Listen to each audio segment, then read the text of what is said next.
रतन टाटा भी वोट डालने के लिए पहुंचे हैं। तस्वीरों में देख रहे हैं आप, रतन टाटा को वोट डालने के लिए पहुंचे हैं। पिछली बार बीएमसी चुनाव में मतदान प्रतिशत खासा कम रहा था और इस बार लगातार ये अपील लोगों से की जा रही है कि वो अपने घर से बाहर निकलें, वोट डालें, क्योंकि मुंबई के भविष्य का सवाल है। मुंबई के विकास के लिए वोट डालने के लिए लोगों से घर से बाहर निकलकर वोट डालने की अपील। मशहूर उद्योगपति रतन टाटा पहुंचे हैं वोट डालने के लिए। सुबह 7:30 बजे से मतदान शुरू हुआ है और तभी से हम देख रहे हैं कि इस बार लोगों में खासा उत्साह है मतदान को लेकर।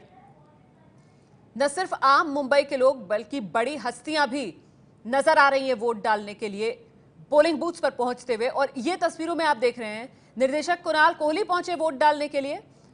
वोट डालकर जब वो बाहर निकले उस वक्त की ये तस्वीरें आपके सामने हैं। तो वोट डालने का, बड़ी हस्तियों का सिलसिला पहुंचने का, वो भी आपके सामने है। ये देखिए, स्याही लगी उंगली अपनी दिखा रहे हैं कैमरों को। कुणाल कोहली वोट डालने के लिए पहुंचे।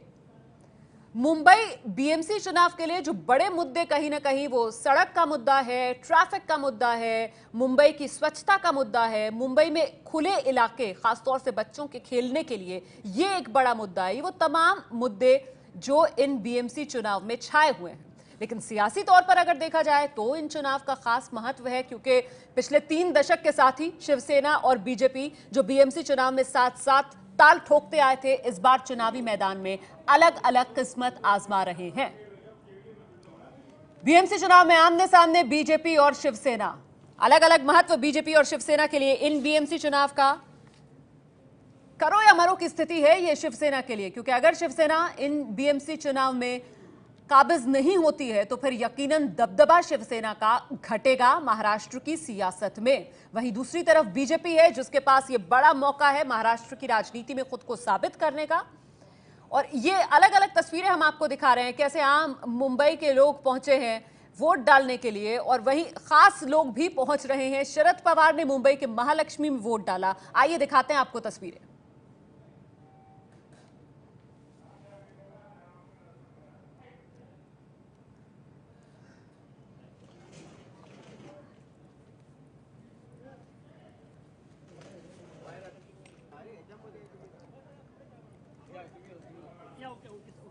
तो शरद पवार की तस्वीरें देख रहे हैं आप। एनसीपी प्रमुख शरद पवार वोट डालने के लिए पहुंचे हैं। मुंबई में शायना एनसी वोट डालने के लिए पहुंची है। बीजेपी नेता नितिन गडकरी को नागपुर में देख रहे हैं आप वोट डालते हुए।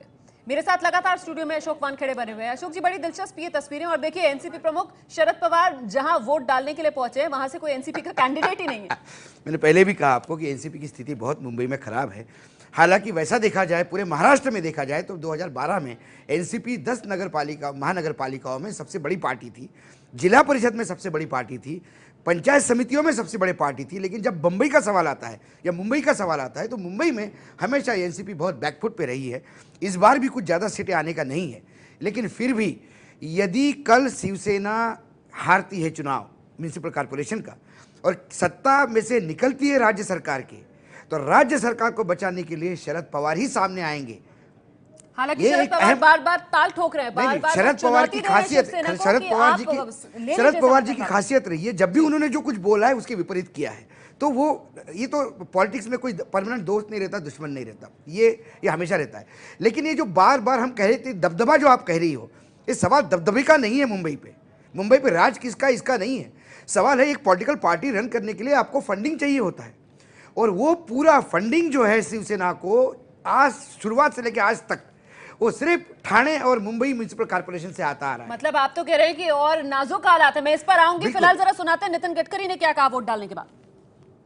मला विश्वास आहे आणि म्हणून विनंती आहे की सगळ्यांनी मतदानाला यावं, मतदान कोणालाही करावं पण मतदानाचा हक्क बजवावा आणि यातूनच आपली लोकशाही यशस्वी होईल। हिंदी में मतदान करना ये हर व्यक्ति का अधिकार है और मत किस व्यक्ति को देना, किस पार्टी को देना, ये भी उसका अधिकार है। पर मतदान के अधिकार का उपयोग करना चाहिए और मतदान करते समय जात, पंथ, धर्म, भाषा और सेक्स इसका विचार न करते हुए अपने विकास के लिए मतदान करना चाहिए। इससे लोकतंत्र में बहुत बड़ा परिवर्तन होगा। इस बार नए मतदार भी काफी बड़े प्रमाण पर आए हैं। नागपुर में ही हमारे यहाँ 1,10,000 नए मतदार आए हैं। हर प्रभाग में 2,500 मतदार बढ़े हैं। और ये जो युवा मतदार है इनमें भी बहुत बड़ा उत्साह है। पिछले बार हमारे यहाँ 52% ही वोटिंग हुआ था और इस बार जो कुछ सरकार के द्वारा भी प्रयास हो रहा है, चुनाव आयोग के द्वारा भी हो रहा है और पॉलिटिकल पार्टी के द्वारा हो रहा है और मीडिया के द्वारा भी हो रहा है, वो बहुत अच्छा है। उसके कारण सजगता और बढ़ रही है और मुझे विश्वास है कि इस बार महाराष्ट्र में 70% से ज्यादा मतदान होगा और लोग अपना अधिकार बजाएंगे। चुन के आना नहीं आना ये लोगों का तय करना है, वो लोगों का और अधिकार विकास के ऊपर लोगों का ज्यादा भर है, ऐसा नहीं लगता आपको? क्या लगता है? नहीं, राजनीति में सरकार तो इसी बात के लिए कि हम लोग लोगों के लिए कितना अच्छा लाइफ दे, उनका जीवन कैसे सुधारे, रोजगार के अवसर कैसे दे, अच्छे रोड कैसे दे, अच्छे अस्पताल कैसे दे, अच्छे स्कूल अच्छी तरह से दे और इसी आधार की कसौटी होनी चाहिए। और जो भी अच्छा काम करता है उसके पीछे अगर मतदार खड़े रहेंगे तो अच्छे काम की ताकत हर व्यक्ति को, हर पार्टी को, हर नेता को अच्छा काम करने की ताकत देगा, उसी से बदल होगा। नागपुर में जिस तरह से विकास हो रहे हैं, जिस तरह से मनपा में बीजेपी का रहना बहुत जरूरी है, तो क्या विश्वास है आपको फिर से तीसरी बार बीजेपी का परचम लहराएंगे? मुझे तो 101% विश्वास है कि हम लोग जीतेंगे, पर केवल जीतने से मेरा समाधान नहीं है। हमारे महानगर पालिका में बहुत अच्छा काम हुआ है।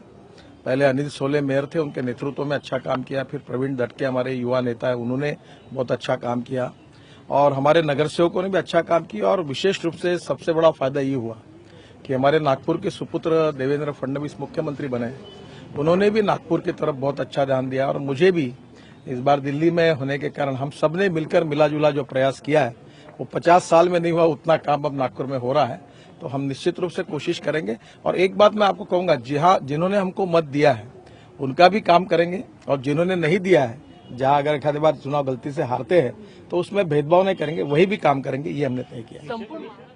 नितिन गडकरी केंद्रीय मंत्री को आपने सुना, जाहिर सी बात है बीजेपी की जीत के दावा कर रहे हैं और कह रहे हैं कि मतदान प्रतिशत उनके हिसाब से करीब 70% तो रहना ही चाहिए। और इस बीच एक बार फिर से आपको लिए चलते हैं शरद पवार, जिन्होंने मुंबई के महालक्ष्मी इलाके में वोट डाला, वहां से दिखाते हैं आपको एबीपी न्यूज संवाददाता जितेंद्र दीक्षित की एक खास रिपोर्ट। मुंबई महानगर पालिका के लिए मतदान आज सुबह से शुरू हो चुका है और तमाम लोग वोट डालने के लिए आ रहे हैं। हम इस वक्त मुंबई के महालक्ष्मी इलाके में हैं और यहां पर आप देख सकते हैं एनसीपी अध्यक्ष शरद पवार ये मतदान करने के लिए पहुंचे हैं इस मतदान केंद्र पर।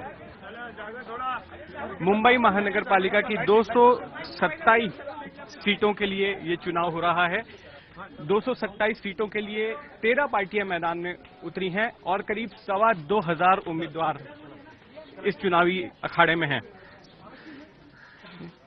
जो प्रमुख पार्टियां इस बार चुनाव लड़ रही हैं उसमें शिवसेना है, बीजेपी है, कांग्रेस और एनसीपी अध्यक्ष शरद पवार को आप देख रहे हैं इस वक्त। इस बार के चुनाव में दिलचस्प बात यह है कि शिवसेना और बीजेपी के बीच गठबंधन नहीं है और सीधा मुकाबला इन दोनों पार्टियों के बीच है, जो बीते 2 दशकों से जो पार्टियां एक साथ में थी। इसके अलावा कांग्रेस और एनसीपी के बीच में भी गठबंधन नहीं है। दोनों पार्टियां जो कि महाराष्ट्र में सत्ता की साझेदार थी, वे अलग अलग चुनाव लड़ रही हैं।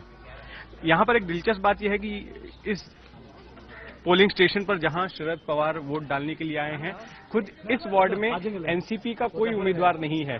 यहां पर एनसीपी के जिस उम्मीदवार ने पर्चा भरा था, तकनीकी कारणों से उसका पर्चा खारिज हो गया। कैमरामैन सचिन शिंदे के साथ जितेंद्र दीक्षित, एबीपी न्यूज, मुंबई।